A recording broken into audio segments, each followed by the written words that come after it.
I am Amelia Earhart, and my life has been one marked by a fierce passion for adventure, an unshakable belief in my abilities, and an unwavering commitment to pushing the boundaries of what was considered possible for women in my time.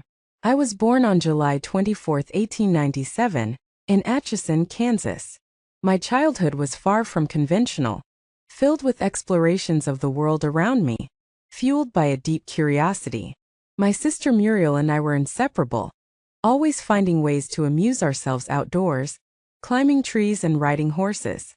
I was never content with staying within the boundaries society set for girls. The world was far too large, too interesting, and too full of possibilities to be limited by conventions. I believe that spirit stuck with me for the rest of my life. My father Edwin was a railroad lawyer, and my mother Amy came from a wealthy family. But despite this seemingly secure upbringing, our family life was tumultuous. My father struggled with alcoholism, and his battle with it created instability in our home. We moved frequently, and I often felt like I had to be strong not just for myself but for my younger sister too.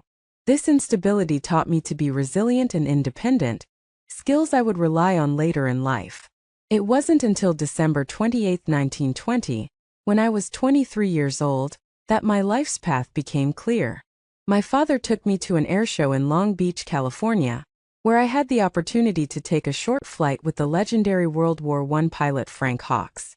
The moment I felt the plane lift off the ground, I knew this was what I was meant to do. The sense of freedom, the thrill of flight, it was like nothing I had ever experienced.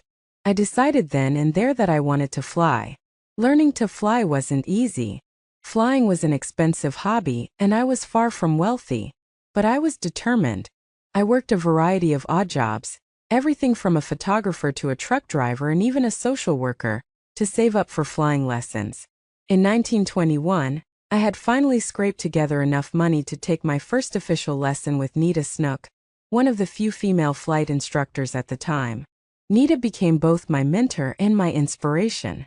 She saw in me the same passion for aviation that she had, and with her guidance I made quick progress. By 1922, I had already set a women's altitude record by flying to 14,000 feet. By 1923, I earned my pilot's license, becoming the 16th woman in the world to receive one. But even with that milestone behind me, the world wasn't exactly welcoming to female aviators. Opportunities were scarce, and funding even scarcer.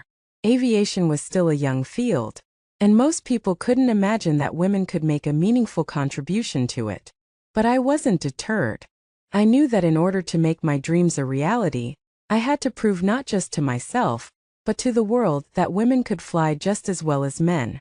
In 1928, I got the break that would catapult me into the spotlight. A group of aviation enthusiasts, including publisher George P. Putnam, asked if I would be interested in being the first woman to fly across the Atlantic. Of course I said yes. The flight was planned with pilot Wilmer Stultz and mechanic Louis Gordon, and I was slated to be the commander of the flight, though in truth I was more of a passenger than a pilot on that journey. The flight took off from Newfoundland and landed in Wales on June 18, 1928, after 20 hours and 40 minutes in the air. Though I hadn't piloted the plane myself, I was hailed as a hero, the Queen of the Air. The fame that followed was overwhelming. I was suddenly a household name, and everyone wanted to know more about me. While I was grateful for the attention, I knew in my heart that I hadn't yet proven myself as a pilot. That would come later, in a way no one could have predicted. In 1932, I decided to attempt something no woman had ever done before: to fly solo across the Atlantic. I had been preparing for this moment for years, knowing full well the risks involved. Many had tried before me and failed, some fatally. But I felt ready.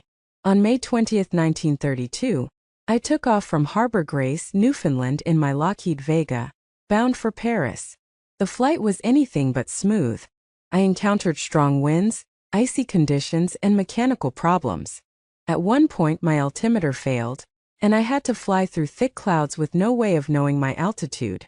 It was terrifying, but I pressed on.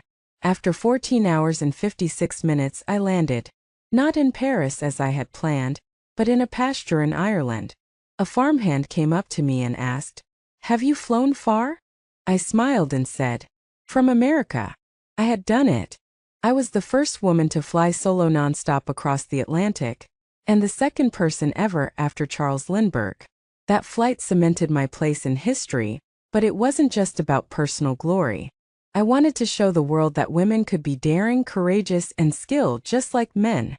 I believed that women deserved the same opportunities as men, and I used my newfound fame to advocate for that cause.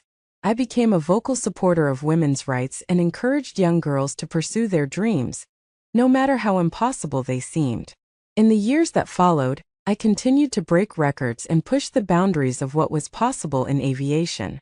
In 1935, I became the first person, man or woman, to fly solo from Honolulu to Oakland, California, across the treacherous Pacific Ocean. Later that year, I flew solo from Los Angeles to Mexico City and then from Mexico City to New York. Each of these flights was a testament to my belief that determination and hard work could overcome any obstacle.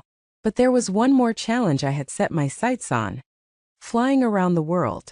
It was a journey that no woman had ever attempted, and it was the ultimate test of my skills as a pilot. In 1937, with the help of my navigator, Fred Noonan, I began preparations for the flight. We planned a route that would take us around the equator, covering a total distance of 29,000 miles. It would be the longest and most difficult flight I had ever attempted. We set out from Oakland on June 1, 1937. The early stages of the flight went smoothly. We flew across the United States, the Caribbean, and South America, then across the Atlantic to Africa. From there, we flew east, stopping in India, Southeast Asia, and Australia. By the time we reached New Guinea, we had flown nearly 22,000 miles. There were only 7,000 miles left to go. Our next leg was to be the most challenging: a 2,500-mile flight across the Pacific to Howland Island, a tiny speck of land in the middle of the ocean. We knew that finding the island would be difficult, but we were prepared. On July 2, 1937, we took off from and headed out over the vast expanse of water. What happened next remains a mystery. We lost radio contact with the U.S. Coast Guard ship that was stationed near Howland Island to guide us in. Despite extensive search efforts, no trace of our plane was ever found.